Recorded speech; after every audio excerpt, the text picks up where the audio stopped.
саванне нет памятников. Когда лев исчезает, земля не хранит его имени.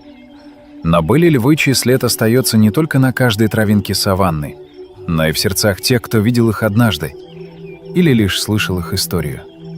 Коалиция самцов, известная как Black Rock Boys — черные скалистые парни. Для одних — символ силы, для других — легенда Масаи Мара. Для природы — еще одна утраченная линия. Однако их известность мешала.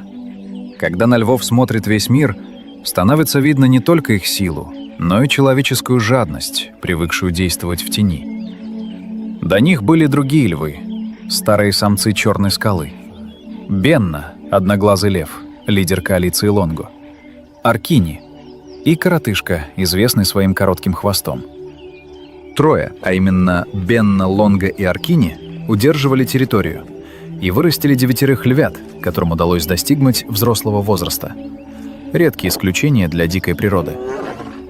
Коротышка исчез раньше, в 2017 году, и не участвовал в воспитании этого поколения.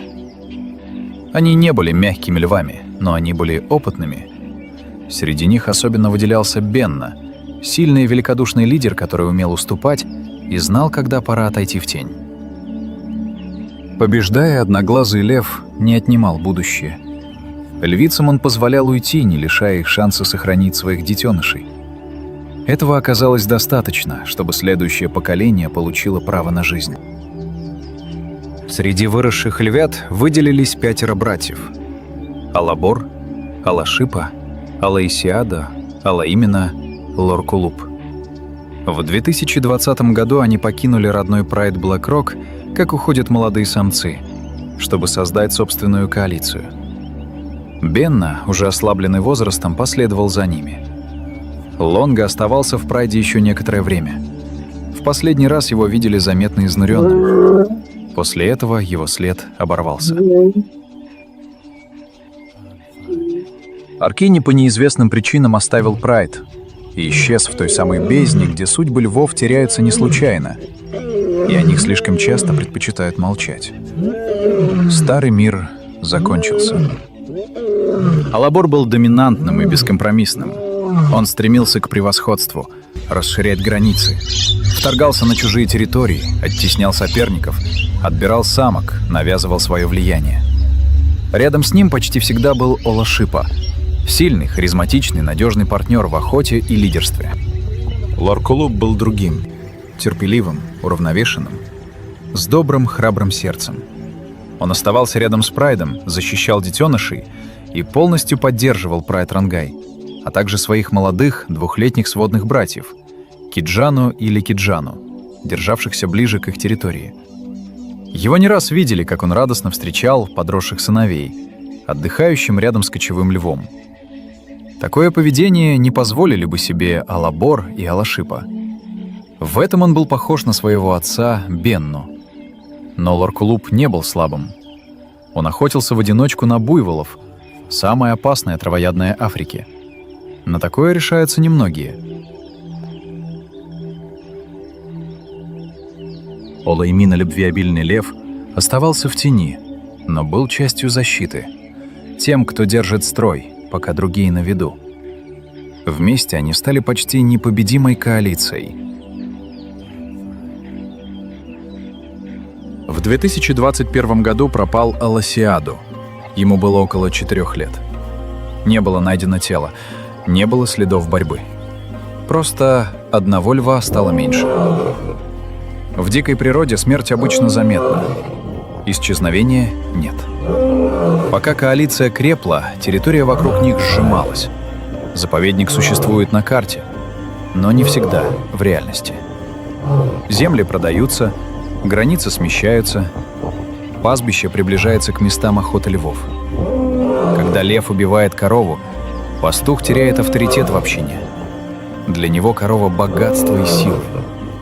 Ее гибель рождает обиду, желание отомстить за утраченное.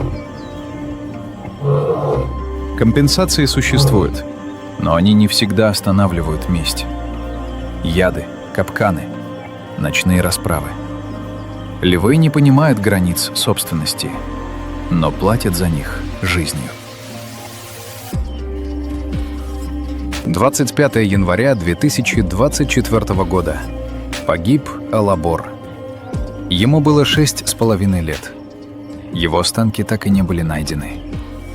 Для коалиции это была не просто потеря лидера.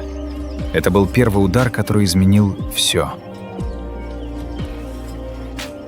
Ровно через год, 25 января 2025 года, погиб Лоркулуп.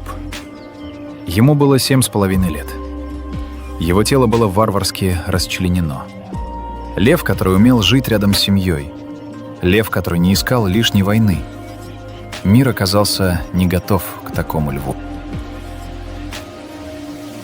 25 сентября 2025 года погиб Олошипа.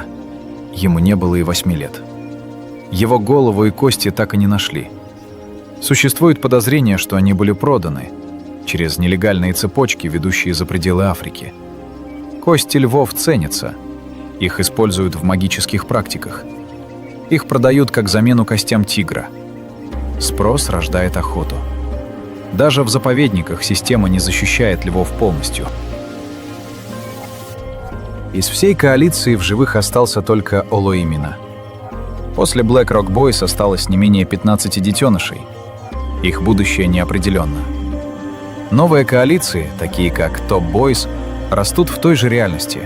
В реальности, где лев может исчезнуть даже на охраняемой земле.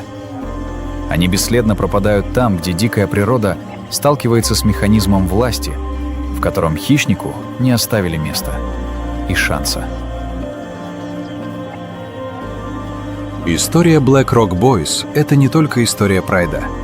Это история времени, в котором королям становится негде безопасно жить.